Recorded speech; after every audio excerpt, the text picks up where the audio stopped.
Neyse. Cüzdüm abi, cüzdüm abi.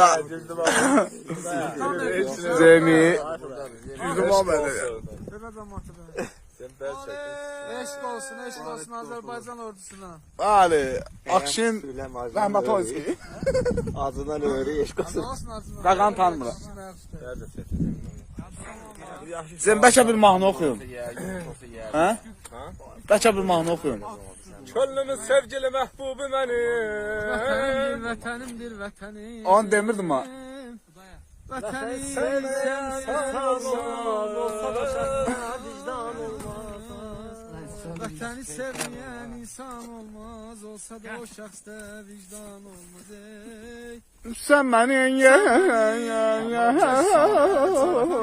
Sən oduna közünə vətən deyiləni. Bunun babinden gel var. Hər həftə rəhbər.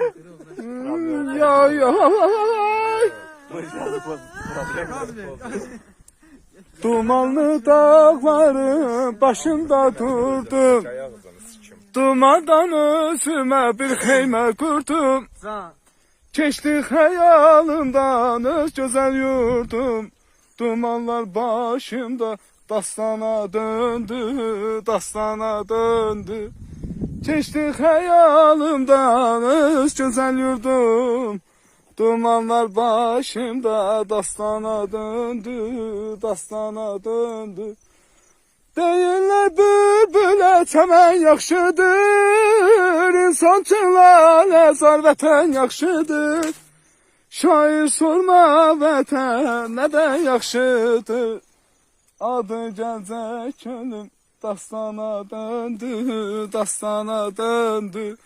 Şair sorma nədən vətən yaxşıdır, adı gəlcək könlüm dastana döndü, dastana döndü. Da belə. Allah. Sağ ol Mayqa. Sağ ol. Nə bilim Mayqa. Sen git bir 15 tane